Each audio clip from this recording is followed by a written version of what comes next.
दोस्तों, राधे राधे। आप सभी का मेरे चैनल मेरे प्यारे कान्हा कन्हैया चैनल में आप सभी का स्वागत है। कैसे हो कन्हैया के लाडलों, गोपाल के प्यारों। आशा करती हूँ कि आप सब अच्छे ही होंगे, स्वस्थ होंगे, मस्त होंगे और आनंदित होंगे। तो मैं आज आपको भगवान कृष्ण के एक सखा जिसका नाम भोंदू था, ये वृंदावन की सच्ची घटना है, उस दृष्टांत को आपको सुनाती हूँ। तो एक भोंदू नामक बालक था। वो एक आश्रम में रहता था।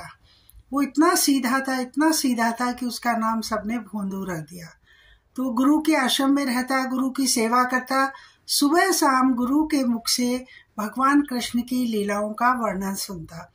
तो गुरु जी कहते कि हमारे ठाकुर जी सांवले हैं, सलोने हैं, सिर पर मोर मुकुट धारण करते हैं, घुंघराले बाल हैं और उनकी छवि बहुत ही प्यारी है, मोहनी मुस्कान है और बांसुरी धारण करते हैं और भांडेर वन में गायों को चराने के लिए आते हैं।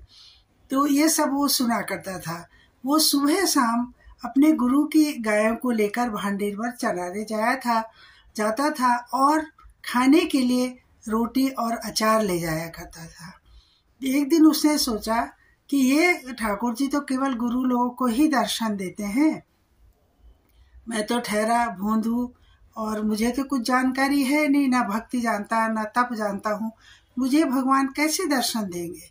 तभी उसे लगा कि उधर से दूसरी छोर से गायों का झुंड आ रहा है और उसमें से एक सांवला सलोना सुंदर सा बालक कंधे पे डंडा लिए गायों को चराते हुए आ रहा है।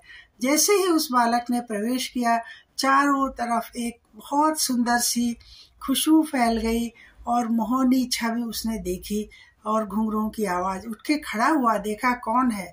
तो जब उस पास आए कान्हा जी तो उसने देखा कि अरे ये तो वैसे ही है जैसे गुरुजी कथाओं में सुनाया करते हैं। उठ के खड़ा हो गया। जैसे ही कान्हा जी पास में आए अपनी गायों को लेकर, भोंदू ने उससे पूछा, क्या तुम नंदनंदन हो? तो कन्हैया ने कहा, हाँ हूँ तो मैं नंदनंदन। क्यों? तो बोले, हाँ हमारे गुरुजी बताया करते वो नंदनंदन है, सांवले सलोने सुंदर से है, मोर मुकुट धारण करते, आप वैसे ही हो, इसलिए मैंने पूछा। तो कन्हैया ने कहा, हाँ हूँ तो मैं। तो कन्हैया ने पूछा, तुम कौन हो?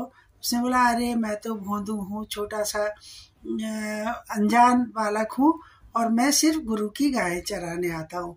कन्हैया ना भोंदू के पास बैठ गए और बोले, बैठ सखा, मैं भी भोंदू तू भी भोंदू। भोंदू ने कहा, कैसे? बोले, देख तू भी गाय चराता है और मैं भी गाय चराता हूँ। तू दूध निकालता है तो मैं दूध पी लेता हूँ, तू मक्खन निकालता है तो मैं मक्खन खा लेता हूँ, ठीक है, इसलिए तू भी भोंदू और मैं भी भोंदू। ऐसा कहने लगे। फिर कन्हैया ने कहा, भोंदू तू घर से कुछ खाने को लो लाया कि नहीं लाया? अगर लाया तो मुझे भी पावा। तो भोंदू को तो बहुत सकुचाहट घबराहट होने लगी। बोले, मैं तो क्या खाली रोटी और अचार लेके आया हूँ। तो शर्माने लगा, छिपाने लगा अपनी खाने की पोटली को। कन्हैया ने कहा, अरे भोंदू हम दोनों ही तो भोंदू हैं, तू मेरा सखा है, मित्र है, निकाल, आज मैं भी तेरे साथ रोटी खाऊंगा। भोंदू ने अपने खाने की पोटली खोली तो देखा उसमें मोटी मोटी रोटियां 4 और अचार। कन्हैया बड़े प्यार से वो रोटियों को खाने लगे अचार के साथ और इतने भूखे थे, इतने प्यार में लीन थे कि वो अपनी रोटी भी खा गए और कन्हैया की रोटी भी खा गए। उसके बाद वो शाम को चले गए। दूसरे दिन वही नियम हो गया। भोंदू से कहा कन्हैया ने कि कल बहुत ज्यादा रोटी लेके आना। तो उसने कहा ठीक है। जब दूसरे दिन भोंदू ज्यादा रोटी लेके जाने लगा तो गुरु ने पूछा कि तुम ज्यादा रोटी किसके लिए ले जा रहे हो? तो भोंदू ने सीधा साधा था, उसने बता दिया, तुम्ही ने तो कहा है कि ऐसे मोर मुकुटधारी वहाँ गाय चराने आते हैं, वही आ जाते हैं और मेरी रोटी खा लेते हैं, कम पड़ जाती है, इसलिए मैं आज ज्यादा लेके जा रहा हूँ। तो गुरु ने कहा, अरे भोंदू बता तो सही रहा, ये झूठ तो नहीं बोलेगा, जरूर इसको ठाकुर जी ने दर्शन दिए। तो गुरु जी ने कहा, ठीक है, तुम अपने मित्र सखा को मेरे आश्रम में ले आना। भोंदू गया जंगल में गाय चराने के लिए और जैसे ही कन्हैया आए तो थोड़ी देर गाय चराने के बाद उन दोनों ने प्यार से बातें की, खेले और गाय चराई। तब कन्हैया ने फिर कहा, अरे भोंदू, आज खाने के लिए ज्यादा रोटियां लाया कि नहीं लाया? भोंदू ने कहा, हाँ सखा, कन्हैया लाया तो हूँ। तो कन्हैया ने खाना खाया। उसके बाद जब शाम हुई तो भोंदू ने कहा, अब आप मेरे साथ मेरे गुरु के आश्रम में चलो। कन्हैया ने कहा, वो तो मैं नहीं जाऊंगा। तो उसने कहा, नहीं, आज तो आपको चलना पड़ेगा, क्योंकि मैंने अपने गुरु से वादा किया है और गुरु ने ही जिस लीला का वर्णन किया था उसके रहते हुए आप मुझे दर्शन दिए। मैं तो कुछ नहीं जानता, गुरु के कारण से ही आपने मुझे दर्शन दिए, मैंने आपको पहचान पाया।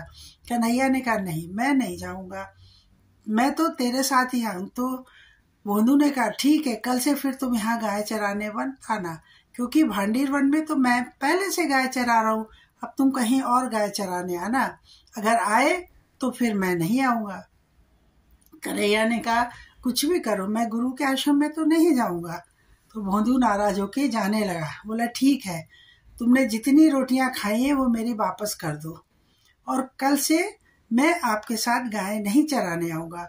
भोंदू उदास होता हुआ रोता हुआ वापस जाने लगा कि मैं गुरु के सामने आज झूठा साबित हो जाऊंगा कि मुझे कन्हैया ने दर्शन नहीं दिए, कन्हैया मेरे सखा नहीं बने, मेरे मित्र नहीं बने।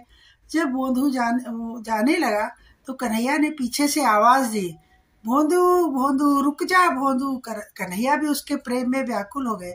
आप मानिए कि जब भक्त भगवान के प्यार में व्याकुल होता है तो भगवान भी भक्त के प्रेम में, उसके विरह में व्याकुल होते हैं, रोते हैं।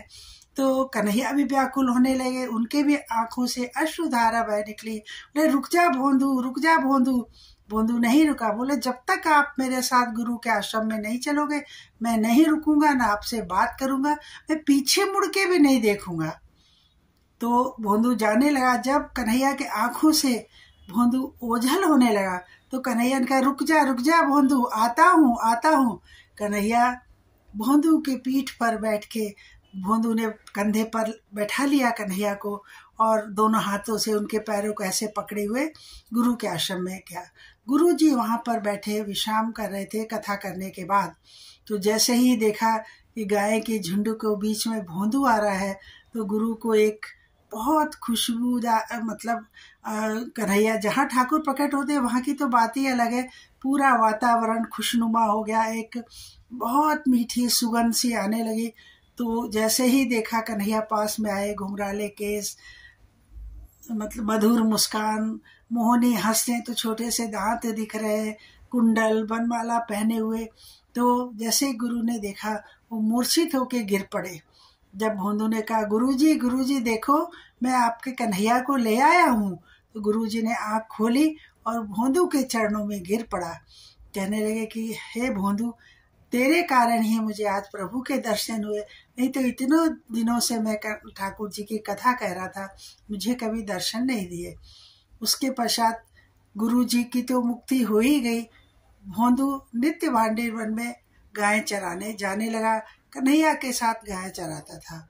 और एक दिन भोंदू भांडीर वन में गया तो लौट के नहीं आया, वहां ही वो ठाकुर जी के साथ वहीं पर विलीन हो गया, मतलब भक्त जो है भगवान उसमें विलीन हो गया। तो ऐसे हैं हमारे ठाकुर जी, कहते बहुत चतुराई से, बहुत ज्ञान से, बहुत तप से नहीं मिलते, वो उनको मिलते हैं जो बहुत सरल सीधे स्वभाव के होते हैं और बहुत प्यार से श्रद्धा से अपने प्रभु को पुकारते हैं तो एक क्षण में ही रीझ जाते हैं। उनको ज्यादा भोग और उसकी जरूरत नहीं है। प्यार में तो भगवान अचार रोटी भी खा के खुश हो जाते हैं। तो प्रेम से बोलिए, जय श्री राधे, जय श्री राधा रमन लाल जी की।